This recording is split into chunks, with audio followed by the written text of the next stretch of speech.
దేవా సర్వాధికారి యేసు ప్రభు స్తోత్రాలు. అంధకార సంబంధమైన అధికారమునకు లోబడిన నన్ను విడిపించారు.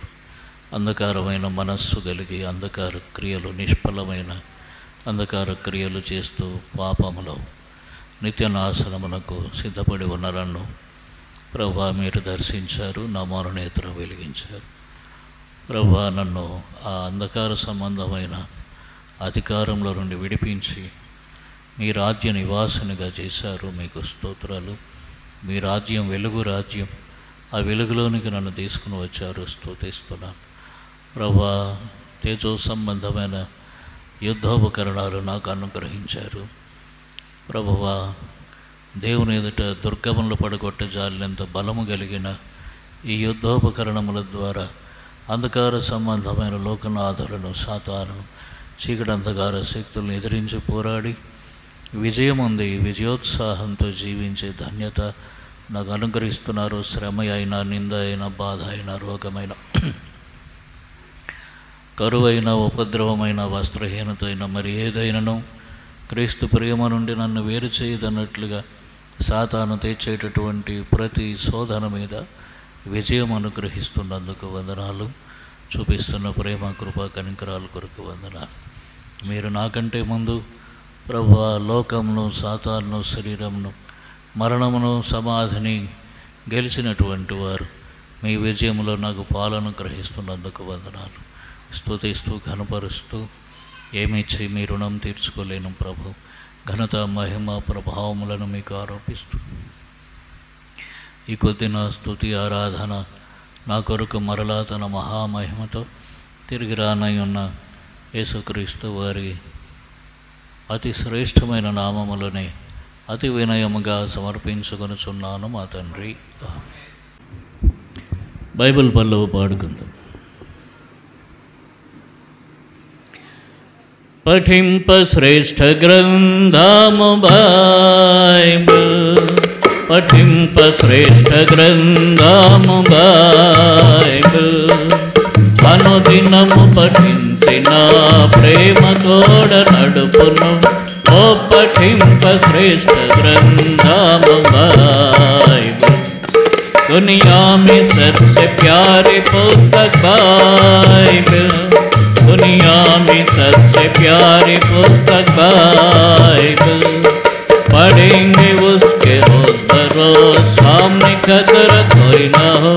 ओ दुनिया में सबसे प्यारी पुस्तक Bible, the best book to read is the Bible, the best book to read is the Bible. If you read it every day, it will help you all the way. Oh, the best book to read is the Bible.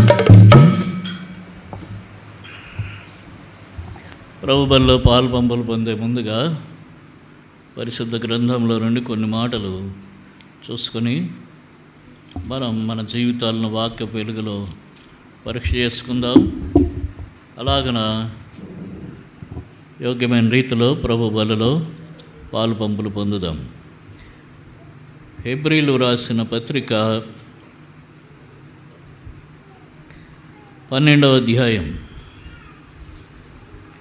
హెబ్రీలు రాసిన పత్రిక 12వ అధ్యాయము 7వ వచనం. Hebrew 12:7 కలిసి చదువుకుందాం. శిక్షాఫలము పొందుటకై మీరు సహించున్నారు, దేవుడు కుమారులుగా మిమ్మల్ని చూచున్నాడు. తండ్రి శిక్షింపని కుమారుడు. ప్రార్థన చేసుకుని, దేవుడు కుమారులుగా మిమ్మల్ని చూచుచున్నాడు. ప్రేమ కలిగిన తండ్రి, మీ పరిశుద్ధ నామానికి స్తోత్రాలు. యేసు ప్రభు వందనములైనా స్తుతులర్పిస్తున్నాము. ఘనత, మహిమ, ప్రభావాలు మీకు ఆరోపిస్తూ ఆరాధించుకోవడానికి సహాయం చేసినందుకు వందనాలు. మా హృదయాలు కొమ్మరించుకోవటానికి, తృప్తి చెందటానికి కృపనిచ్చారు. స్తుతిస్తున్నాం. అలాగనే ప్రభువా మరలా యోగ్యమైన రీతిలో మీ శరీరంలో రక్తంలో పాల్పంపులు పొందగలుగుటూ సహాయం చేయండి. మీ వాక్యం ద్వారా మాతో మాట్లాడండి, మమ్మల్ని దర్శించండి, కృప చూపండి. చదువుకున్న లేఖన భాగములు మా గమనములు బోధించండి. మీ దాసుని కొలుతున్న ఆత్మతో నింపండి, బలపరచండి. నిలబట్ట మాట్లాడే శక్తి ఇచ్చేయండి. యేసు ప్రభు వారి నామంలో వేడుకుంటున్నాము తండ్రి, ఆమేన్.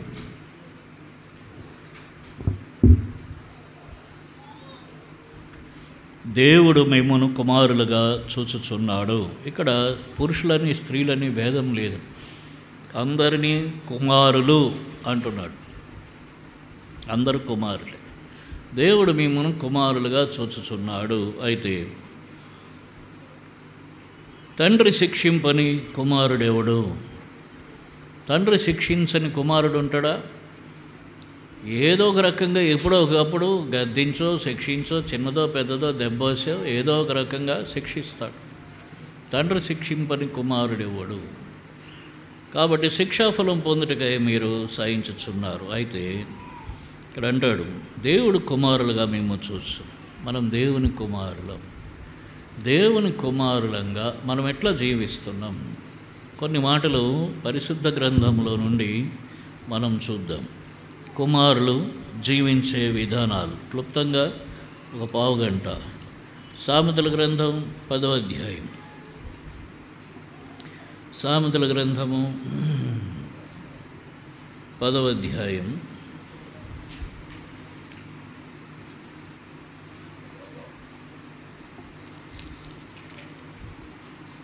1వ వచనం. సామెతలు 10:1 కలిసి చదువుకుందాం. జ్ఞానం గల కుమారుడు తండ్రిని సంతోషపరచు, బుద్ధిలేని కుమారుడు తన తల్లికి దుఃఖం పుట్టించు. తండ్రికి సంతోషం కలుగజేసే కుమారుడు ఒకడు, తల్లికి దుఃఖం పుట్టించే కుమారుడు. సంతోషం కలుగజేసేవాడు ఎవడు? జ్ఞానం కలిగినవాడు. దుఃఖం కలుగజేసేవాడు ఎవడు? బుద్ధి లేనివాడు. తర్వాత 13:1 సామెతలు. ఇవి గుర్తుంచుకోండి, ఇప్పుడు చదువుకున్న మాటలు.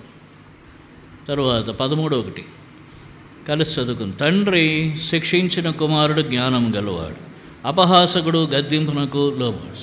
ఇప్పుడు చూడండి, జ్ఞానం గల కుమారుడు తండ్రిని ఏం చేస్తున్నట్ట? సంతోషపెడుతున్నాడు. ఎప్పుడు వాడు జ్ఞానం గలవాడు అవుతున్నాడు? ఇప్పుడు 13:1 చదువుకున్నారు. తండ్రి శిక్షించిన కుమారుడు జ్ఞానం గలవాడు.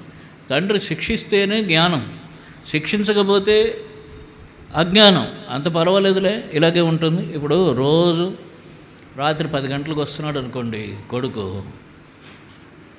రోజు 9 గంటలకు వస్తున్నాడు, ఏమనలేదు, ఎప్పుడు ఏమనలేదు. తండ్రి తన కుమారుల జాలిపడినట్లు జాలిపడి వాడిని వదిలేసాము. వాడు ఏం చేస్తాడు? 9కి అలవాటు పడతాడు. ఫస్ట్ ఎన్నింటికి రా, నువ్వు ఇంటికి వెళ్తాడు? పర్లేదు, ఇంకా చాలా టైం ఉంది. ఎంత టైం? 9కి వెళ్ళొచ్చు. మరి ఇంట్లో ఏమంటారు? ఏమనరు, ఏం లేదు. ఎందుకు? గద్దించలేదు, అడగలేదు. 9 అయిపోయింది. తర్వాత మెల్లిగా 9 ఏమవుతుంది? 10 అవుతుంది. 10, 11 కూడా కావచ్చు, ఎందుకంటే అడగలేదు కదా. అర్థమైందా? కాబట్టి తండ్రి శిక్షించిన కుమారుడే జ్ఞానం గలవాడు. ఇక్కడ ఇందా మనం చదివిన భాగంలో హెబ్రీయులకు రాసిన పత్రిక 12వ అధ్యాయంలో అక్కడ అన్నాడు, ఇక్కడ సామెతలు 13:1 మరొక మాట అన్నాడు చూడండి. అపహాసకుడు ఏం చేస్తాడట? గద్దింపుకు లోబడి. అపహాసకుడు అంటే అపహాస్యం చేస్తాడు గద్దింపును. ఇక్కడ చూడండి, హెబ్రీయులకు రాసిన పత్రిక 12వ అధ్యాయము 5వ వచనం నుండి. నా కుమారుడా, ప్రభు చేయి శిక్షను తృణీకరించకము, ఆయన నిన్ను గద్దించినప్పుడు విసుగకము. ప్రభు తాను ప్రేమించు వారిని శిక్షించి తాను స్వీకరించు ప్రతి కుమారుని దండించును అని కుమారులతో సంభాషించున్నట్లు మీతో సంభాషించు ఆయన హెచ్చరికను మరిచితిరి. కాబట్టి కుమారుడా, ప్రభు చేయి శిక్షను తృణీకరింపకము, గద్దించినప్పుడు విసుగకము. అదే మేలు అన్నమాట.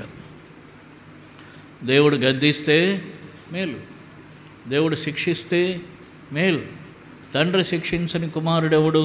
కిందన అంటాడు 8వ వచనం. కుమారులైన వారందరూ శిక్షలో పాలు పొందుచున్నారు, మీరు పొందని ఎడల దుర్బీజులే కానీ కుమారులు కారు. అంటే ఇప్పుడు మనం తప్పు చేసి దేవుడు శిక్షించలేదంటే మనం దేవుని కుమారులమా కాదా? అర్థమవుతుందా? కుమారులు అయితే శిక్షిస్తాడు, శిక్షించలేదు అని అంటే కుమారులు కాకపోతే శిక్షించడు. కాబట్టి ఎప్పుడు దేవుడు నన్ను శిక్షించలేదు అని శిక్షిస్తూనే ఉంటాడు. చిన్న చిన్నవి పెడతాడు, ముళ్ళులు, చిన్న చిన్న ముళ్ళులు పెడతాడు, చిన్న చిన్న దెబ్బలు వేసి చిన్న చిన్న గద్దింపులు వస్తాయి. గద్దింపుల్లో మనం అర్థం చేసుకో. ఓసారి నేను ఒక వాక్యం చెప్పి ఆరాధన చేయమను. ప్రభువా, నువ్వు నన్ను శిక్షిస్తున్నావు, కానీ నువ్వు నన్ను కొట్టితివి కానీ మరణమునకు నన్ను అప్పగించలేదని ఉంటుంది వాక్యం. అంటే మరణమునకు అప్పగించలేదు, శిక్షిస్తున్నావు, బుద్ధి చెప్తున్నావు, అందువల్ల నేను క్షేమంగా ఉన్నాను, ఇప్పుడు ఆత్మీయంగా ఉన్నాను, నీకు స్తోత్రమయ్యా అని ఆరాధించమంటే ఓ సిస్టర్ గారు ఆరాధించి, చాలా తెలివైంది ఆమె, బాగా చదువుకుంది, అందుకని ఆరాధించి, ప్రభువా నన్ను శిక్షించలేదు కానీ తండ్రి తన కుమారులు జాలిపడినట్లు జాలిపడుతున్నావు ప్రభువా అని ఆరాధిస్తుంది. అంటే శిక్షించాడని చెప్తే ఏదో సిగ్గులాగా, అర్థమైందా? తండ్రి కొడితే సిగ్గేంటి, బయటవాడు కొడితే సిగ్గు, బయటవాడి చేతి దెబ్బలు తింటే సిగ్గుపడాలి కానీ తల్లిదండ్రి కొడితే సిగ్గుపడక్కర్లేదు, అది మేలుకే. తల్లిదండ్రి కాకపోతే ఎవరు శిక్షిస్తారు? కనుక కుమారుడైన వాడు శిక్షకు లోబడతాడు. శిక్షకు లోబడితే జ్ఞానం వస్తుంది. శిక్షకు లోబడని వాడెవడు? అపహాసకుడు. వీడేం చేస్తాడట? శిక్షకు లోబడడు, గద్దింపునకు లోబడడు, అంటే అపహాస్యం చేస్తాడు. ఎవరిని అపహాస్యం చేస్తాడు? తండ్రిని తల్లిని అపహాస్యం చేస్తాడు. చెప్పేవులే పెద్ద, చేసేవులే పెద్ద. అంటే తండ్రి అడిగాడు అనుకోండి, ఒరే బాగా చదువుతున్నావా, నువ్వు చదివేవులే పెద్ద అంటే దాని అర్థం ఏంటి? అది అపహాస్యం. అలాగనే దేవుని గద్దింపు మన దగ్గరకు వచ్చినప్పుడు ఆయన చెప్పాడులే దేవుడు, అన్ని గద్దింపులే, మనకు తప్ప ఇంకెవరికి లేవు గద్దింపులు. గద్దింపులన్నీ మనకు, శిక్షలన్నీ మనకే, వాళ్ళందరూ బాగున్నారు, ఇదే అనుకుంటూ ఉంటాం మనం. కాబట్టి గద్దింపును అపహాస్యం చేస్తాం, శిక్షణ అపహాస్యం చేస్తాం, అంటే అవమానపరచటం. అపహాస్యం అంటే ఏమిటది? అవమానపరచటం. సంతోషపరిచే కుమారుడు ఉన్నాడు, దుఃఖపరిచే కుమారుడు ఉన్నాడు. ఎవడు దుఃఖపరుస్తున్నాడు? బుద్ధి లేనివాడు. అంటే బుద్ధి లేకుండా తిరిగినవాడు ఇప్పుడు ఇంటికి రావాలా. ఇప్పుడు ఇంటికి రావాలంటే ఉదాహరణకి ఇక్కడే ఇల్లు అనుకోండి, ఆ జమ్మిగడ్డ రోడ్లో నుంచి, సాకెట్ రోడ్లో నుంచి రావాలా, ఆ మసీదు పక్క నుంచి ఇట్లా వచ్చి ఇలాగొస్తే ఇది ఇల్లు వచ్చేస్తుంది. ఇది బుద్ధున్నోడు ఎవడన్నా ఇలాగే వస్తాడు. ఇప్పుడు వాడెవడో ఆ పక్క రోడ్లో నుంచి అట్లా పోయి డిమార్ట్లో నుంచి కుషాయిగూడ పోయి మళ్ళీ అటు తిరిగి నాగార్జున కాలనీలో నుంచి వచ్చి మళ్ళీ ఇటు డిమార్ట్కి యువతల రోడ్లోకి వచ్చి మళ్ళీ అటు నుంచి అటు పోయి అదంతా తిరిగి మళ్ళీ ఈ సైడ్ నుంచి ఇలాగ వచ్చాడు అనుకోండి, వీడెవడు? ఇంటికే వచ్చాడు కానీ బుద్ధున్నాడా? ఒరే ఏం చేస్తున్నావురా అని ఫోన్ చేసి వస్తున్నా అంటాడు, అంతే. ఏం చేస్తున్నారా? వస్తున్నా. ఎప్పటికి వస్తాడు? బుద్ధి లేనితనం అంటే ఇది. బుద్ధి లేకపోవడం అంటే ఏది చక్కని తిన్నని మార్గంలో చెయ్యాలో దాన్ని చెయ్యకుండా వంకర టింకర మార్గాల్లో, సొంత మార్గాల్లో సమయాన్ని వ్యర్థం చేసుకుంటూ ప్రయాణం చేయటం, జీవించటం, అది బుద్ధి లేనితనం. అర్థమైందా? బుద్ధి లేని కుమారుడు ఏం చేస్తాడట? తల్లికి దుఃఖం అంటే తండ్రికి దుఃఖమే. అక్కడ ఏమిటంటే ఒక తల్లి కానీ ఒక తండ్రి కానీ ఎందుకు అనాలని, పైన తండ్రి అన్నాడు, కిందన తల్లి అన్నాడు సొలొమోన్ మహారాజు. తండ్రికి దుఃఖమే, తల్లికి దుఃఖమే. కాబట్టి జ్ఞానం కల కుమారుడు అంటే తండ్రి యొక్క శిక్షకు, తల్లిదండ్రుల శిక్షకు లోబడినవాడు తల్లిని తండ్రిని సంతోషపెడతాడు. దేవుని యొక్క శిక్షకు లోబడి మన యొక్క బలహీనతలు, బుద్ధిహీనతలు విడిచిపెడితే, మనం సరి చేసుకుంటే దేవుణ్ణి సంతోషపెట్టినట్లు మన జీవితం దేవునికి సంతోషాన్ని ఇస్తుంది. మనం ఆ శిక్షకు, ఆ గద్దింపునకు లోబడకపోతే మన జీవితం దేవునికి దాన్ని అపహాసం చేస్తుంటే మనం ఏం చేస్తున్నాం? ఆయన అవమానపరుస్తున్నాం, దుఃఖపరుస్తున్నాం. బుద్ధిహీనంగా జీవిస్తున్నట్లయితే దుఃఖపరుస్తున్నాం. దేవుడిచ్చే సమయం, దేవుడిచ్చే ధనం, దేవుడిచ్చేటటువంటి ఆరోగ్యం, ఇవన్నింటినీ కూడా మనం ఇష్టానుసారంగా ఉపయోగిస్తున్నప్పుడు మనం దేవుణ్ణి దుఃఖపరిచిన వారం అవుతున్నాం. చాలాసార్లు చేస్తాం మనం. అవసరం లేకుండా బిర్యానీలు తింటాం, అర్థమైందా? అవసరం ఉంటే బిర్యానీ తింటాం, అది వేరే విషయం. కొన్నిసార్లు అవసరం లేకపోయినా బిర్యానీ తింటాం, అదొక 1000 రూపాయలు అయిపోద్ది. ఆ తర్వాత 1000 రూపాయలు కావాల్సి వస్తుంది. అవునా కాదు చెప్పండి? అవునా? అది వండుకుంటే ఎంత అవుతుంది? 100-200 అవుతుంది. మిగతా డబ్బులు మిగులుతాయి. చాలాసార్లు మనం అందరం, ఒక ఉదాహరణ చెప్తున్నాను అంతే, ఎప్పుడో ఒకసారి పండగ కింద, ఫంక్షన్ కింద బిర్యానీ తింటే బాగా, ఆదివారం వస్తే బిర్యానీ తినాలా, చేసుకుంటే బాగుంటుంది, చేసుకోకపోతే బయటపడాలా. మాలాటోళ్ళకైతే తప్పదు, వంట రాకపోతే ఇక అక్కడ పడాలిక, అప్పుడు కూడా ఏదైనా చేయొచ్చు. కాబట్టి దేవుడు మనకిచ్చేదాన్ని, అది సమయమా, ధనమా, లేకపోతే తెలివితేటలా, జ్ఞానమా, శక్త్యా, సామర్థ్యమా, వీటన్నింటినీ మనం దుర్వినియోగం చేయడం కూడా బుద్ధిహీనత. ఈ బుద్ధిహీనత వలన కూడా ఏం చేస్తున్నాము? దేవుని దుఃఖపరుస్తున్నాము. అంటే మన జీవితాలు ఎంత సూక్ష్మంగా కూడా మనం ఆలోచించుకోవాలి. కానీ చాలాసార్లు ఈ గృహాల్లో, ఈ దినాల్లో అవి కుదరట్లేదు. పిల్లల డామినేషను, బిర్యానీ తెప్పిస్తేనే తింటాం అంటారు, బిర్యానీ తెప్పితే ఆకలి లేదు ఇవాళ అంటారు. అప్పుడేం చేస్తారు? ఇంకా అంతేనా? ఎంత ఇంట్లోనే వంట చేస్తే మాకు ఆకలి లేదు మమ్మీ, మాకు ఆకలి లేదు డాడీ అంటారు.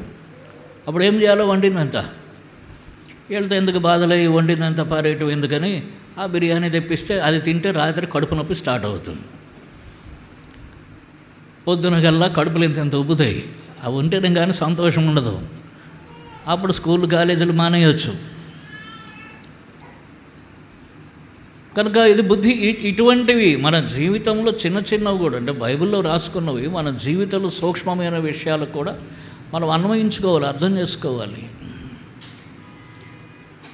వాటి ద్వారా మనం దేవుని దుఃఖపరిచే కుమారులు, సంతోషపరిచే కుమారుడు ఉన్నాడు. తర్వాత గద్దింపునకు లోబడేవాడు ఉన్నాడు. గద్దింపును ఏం చేసేవాడు? అపహాస్యం చేసేవాడు ఉన్నాడు. గద్దింపునకు లోబడే కుమారుడు, గద్దింపును అపహాస్యం చేసే కుమారుడు, శిక్షకు లోబడే కుమారుడు, శిక్షకు లోబడని కుమారుడు, బుద్ధివంతుడైన జ్ఞానం కలిగిన కుమారుడు, జ్ఞానం లేనటువంటి కుమారుడు. ఇప్పుడు చూడండి, సామెతల గ్రంథం 15:20. సామెతల గ్రంథం 15:20. తండ్రిని సంతోషపెట్టును, బుద్ధిహీనుడు తన తల్లిని తిరస్కరించును. మళ్ళా జ్ఞానం ఎన్నిసార్లు చెప్తున్నాడు చూడండి. తల్లిని తండ్రిని సంతోషపెట్టాలి. జ్ఞానం గల కుమారుడు తల్లిని సంతోషపెడతాడట. ఇందాక తండ్రిని సంతోషపెడతా అన్నాడు, ఇక్కడ కూడా తండ్రిని సంతోషపెడతాడు. బుద్ధి లేనివాడు ఏం చేస్తాడట? బుద్ధిహీనుడు తల్లిని తిరస్కరిస్తాడు, అపహాస్యం చేస్తాడు, తిరస్కరిస్తాడంటే మాట వినడు.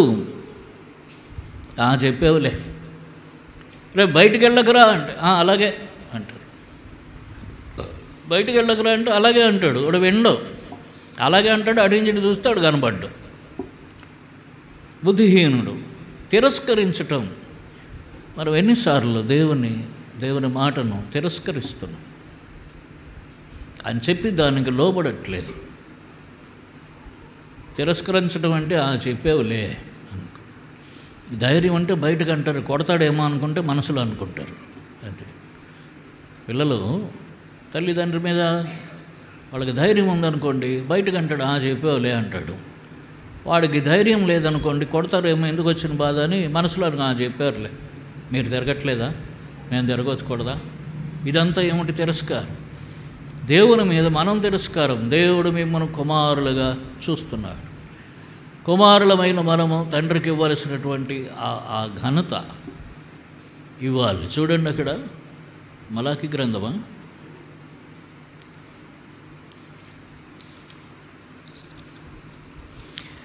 మలాకి గ్రంథం 1వ అధ్యాయం 6వ వచనం. మలాకి గ్రంథం 1వ అధ్యాయం 6వ వచనం కలిసి చదువుకుందాం. కుమారుడు తన తండ్రిని ఘనపరచును కదా, దాసుడు తన యజమానిని ఘనపరచును కదా. నా నామము నిర్లక్ష్యపెట్టి యాజకులారా, నేను తండ్రినైతే నాకు రావలసిన ఘనత ఏమాయను? నేను యజమానునైతే నాకు భయపడేవాడు ఎక్కడున్నాడు అని సైన్యములకు అధిపతిగా యెహోవా మిమ్మల్ని అడుగుచున్నాడు. ఏం చేసి నీ నామము నిర్లక్ష్యపెట్టుమని మీరందరూ నా బలిపీఠం మీద అపవిత్రమైన భోజనాన్ని మీరు అర్పించచ్చు. ఏమి చేసి నేను అపవిత్రపరిచితమని మీరందరూ యెహోవా భోజన బల్లను నీచపరిచినందు చేతనే కదా. గురుడిదారిని తీసుకొని బలిగా అర్పించినట్ల అది దోషం కాదా?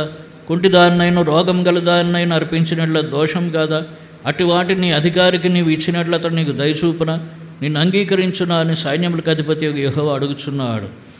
అంటే లక్ష్యం లేనటువంటి జీవితం. నేను తండ్రినైతే నాకు రావాల్సిన ఘనత ఎక్కడ? ఏంటి ఘనత అంటే ఆయన పట్ల గౌరవించకపోవటం, ఆయన పట్ల చేసేది ప్రార్థన చేయటమో, ఆరాధించటమో, సమర్పించుకోవటమో, ఆయన సన్నిధిలో వణకటమో, ఆయన మాట వినటమో, ఇదంతా చేస్తే ఆయనను ఘనపరిచినట్లు. ఇవన్నీ చేయకుండా చేతులు ఎత్తి చెప్తారు చూడండి, ఏంటి హల్లెలూయా హల్లెలూయా హల్లెలూయా అని ఎన్నిసార్లు చెప్పినా సరే ప్రయోజనం లేదు. కనుక ఘనపరిచేటటువంటి స్థితి ఇక్కడ ఏమంటున్నాడు? జ్ఞానం గల కుమారుడు తండ్రిని సంతోషపెట్టును, బుద్ధిహీనుడు తన తల్లిని తిరస్కరించను. బుద్ధిహీనుడు తిరస్కరిస్తాట. ఇందాక అపహాస్యం పాలు చేస్తాడు, తర్వాత గద్దింపుకు లోబడ్డు, దుఃఖపెడతాడు.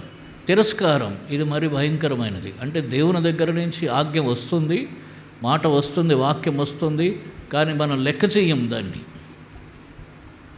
అలాగే చెప్తారులే, వాళ్ళకేం పోయింది, చెప్పేవాళ్ళకేం పోయింది, చెప్పేవాడికి వినేవాడు లోకువ.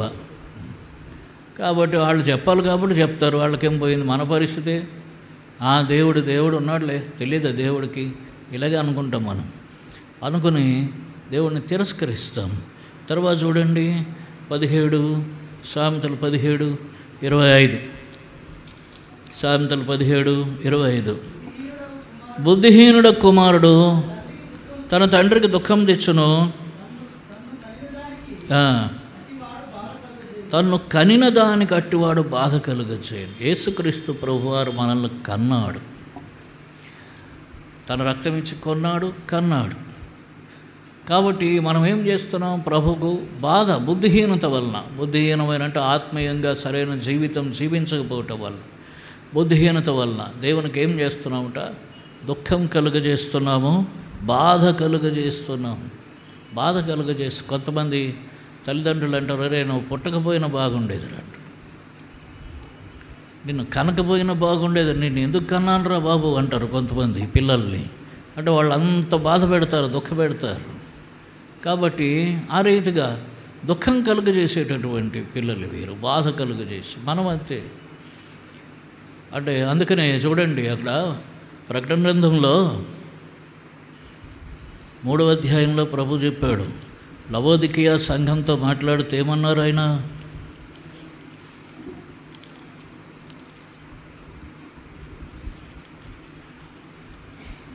ప్రకటన గ్రంథం 3వ అధ్యాయం 16వ వచనం.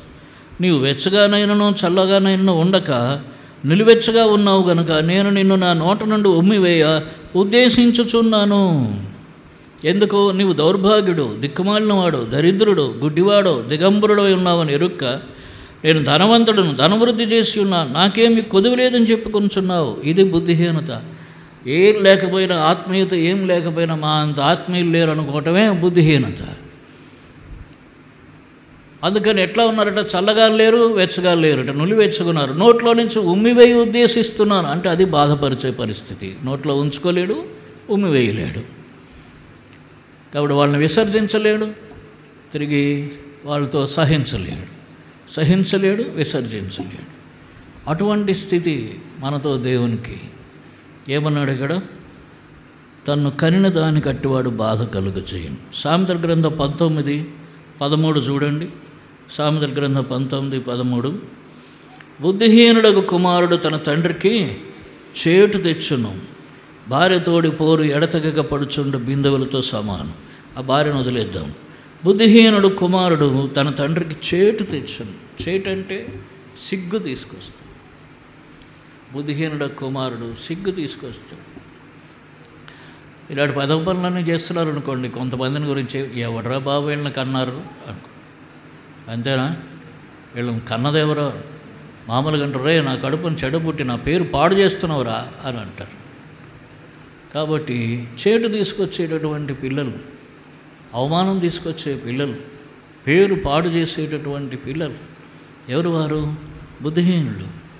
మనం చాలాసార్లు మిమ్మల్ని బట్టియే కదా నా నామం అన్యజనుల్లో దినమిల్లా దూషింపబడుతున్నది. చూడండి రోమీయులు రాసిన పత్రిక 2వ అధ్యాయం 24వ వచనం. కలిసి చదువుకుందాం. రోమీయులు రాసిన పత్రిక 2వ అధ్యాయం 24వ వచనం. వ్రాయబడిన ప్రకారం మిమ్మల్ని బట్టియే కదా దేవుని నామం అన్యజనుల మధ్యను దూషింపబడుతున్నది. మనల్ని బట్టి దేవుని నామం దూషింపబడేటటువంటి స్థితి, అదే ఆయనకు చేటు తీసుకుని వచ్చేటటువంటి స్థితి, అవమానం తెచ్చే స్థితి. మన జీవితాలు ఎట్లున్నాయి? వీళ్ళు దేవుని పిల్లలట, ప్రార్థనకి వెళ్తారట. వీళ్ళని చూడండి, ఇప్పుడు యూట్యూబ్లో చూడండి, నా చెత్త చేస్తున్నారు. దాన్ని చూసి అన్యులు వారిని ఎంతో విమర్శిస్తారు. వీళ్ళలో వీళ్ళు విమర్శించుకొని దేవుని పరువు పాడు చేస్తున్నారు, విశ్వాసుల సాక్ష్యం పాడు చేస్తున్నారు. దేవుని నామానికి అవమానం తెచ్చే పరిస్థితి. దీన్నే అన్నాడు, ఏమంటున్నాడు? బుద్ధిహీనుడు కుమారుడు తండ్రికి చేటు తెస్తాడు. 27:8 చూడండి, సామెతల గ్రంథం 27:8.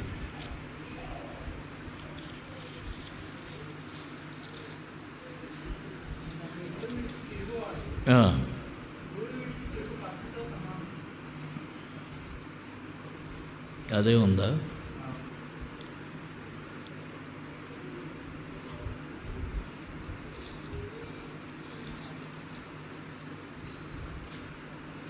ఇరవై 28:8 చూడండి.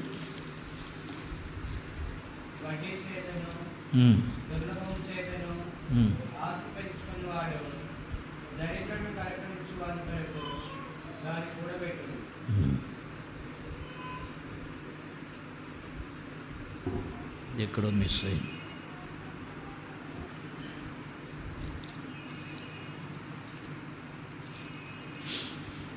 ముప్పైవ అధ్యాయం సామెతలు 30:17. సామెతలు 30:17. తండ్రిని అపహసించి తల్లి మాట విననొల్లని వాని కన్ను లోయ కాకులు పీకును, పక్షిరాజు పిల్లలు దాన్ని తినును. అంటే ఇక్కడ శాపం ఉంది. ఇక్కడ తండ్రిని తల్లిని గౌరవించని వారికి శాపం, వారు వర్ధిల్లరు. కాబట్టి దేవుణ్ణి గౌరవించినటువంటి మనకు వర్ధిల్లటం అనేది దొరకదు. కనుక మనం జ్ఞాపకం చేసుకోవాలి. మత్తయి సువార్తలో ప్రభు మరొక ఉదంతం చెప్పారు. 21వ అధ్యాయం చూడండి. మత్తయి సువార్త 21వ అధ్యాయం 28వ వచనం నుంచి. మీకేం తోచుచున్నది? ఒక మనుష్యునికి 2 కుమారులు ఉండిరి.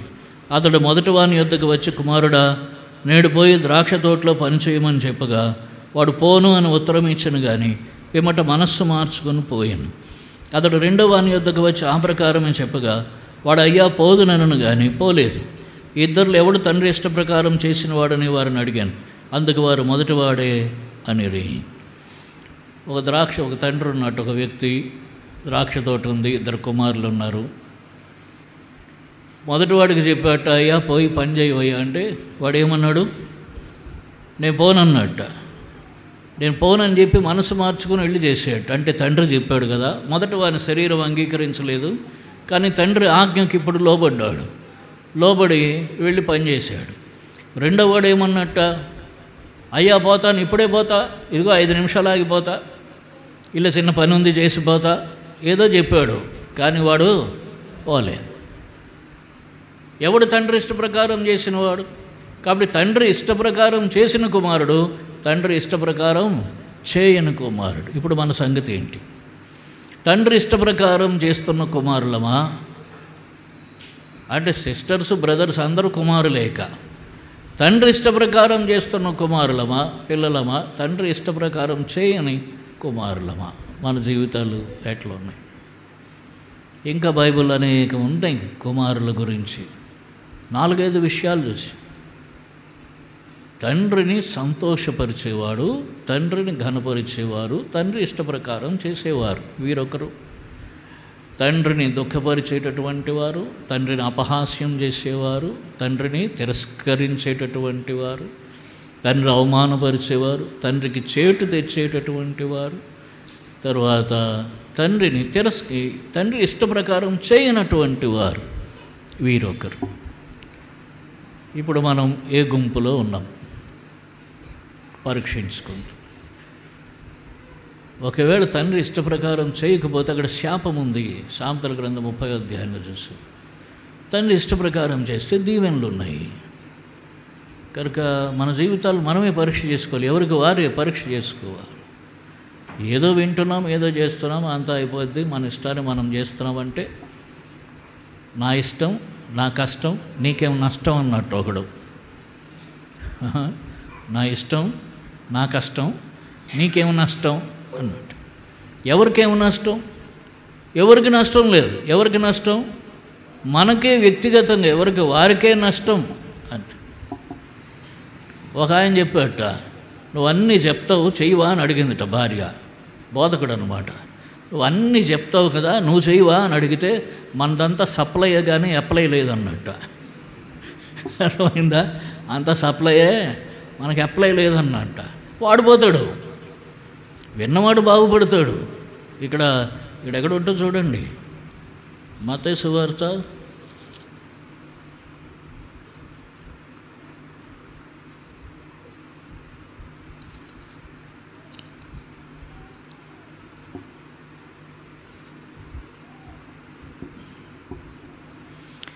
5:19. ఈ ఆజ్ఞంలో మిగులు అల్పమైన ఒకదాన్నైనా మీరి మనుషులకు అలాగను చేయి బోధించేవాడేవాడు వాడు పరలోక రాజ్యంలో అల్పుడనబడును అని అన్నాడు. అలాగే ఇంకొక చోటు కూడా ఉంటుంది, వారు చెప్తారే కానీ వారు చెయ్యరు. ఎక్కడ?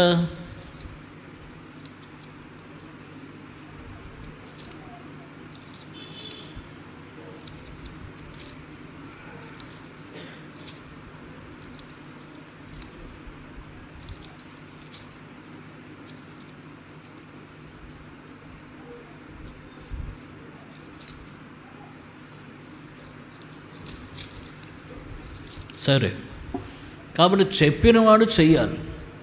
చేస్తే అది వాడికి మేలు, చేయకపోతే వాడు బుద్ధిహీనుడు. వాని శాపం వారి మీదకి వస్తుంది, వాడు మిక్కిలు అల్పుడని పడతాడు. వినేవాడు చెయ్యాలి. కనుక మన జీవితాలు పరీక్ష చేసుకో, ఎట్లా ఉన్నాం, ఏం చేస్తున్నాం. బుద్ధి కలిగి జ్ఞానం కలిగి దేవునికి లోబడి దేవుని మాట విని తండ్రికి కుమారుడు లోబడినట్లుగా లోబడి దేవుని గద్దింపునకు లోబడి దేవుడు ఒకవేళ శిక్షిస్తే శిక్షకు లోబడి మనం బతికినట్లయితే ఆశీర్వాదం పొందుతాం. ఒకవేళ మనం ఆయన్ని అపహసించి తిరస్కరించి బుద్ధిహీనంగా ప్రవర్తించి ఆయన మీదకి చేటు తీసుకుని వచ్చి ఆయన నామాన్ని అవమానపరిచి అలాగను మనం జీవిస్తున్నట్లయితే దాని ఫలితాన్ని మనం పొందుతాం. పరీక్ష చేసుకుందాం, మన బలహీనతలను ప్రభు దగ్గర ఒప్పుకొని విడిచిపెట్టి యోగ్యమైన రీతిలో ప్రభు బలలో పాలు పొందుదాం. ప్రియ దేవుడు మనకు సహాయం చేయండి. మోకరిల్లండి.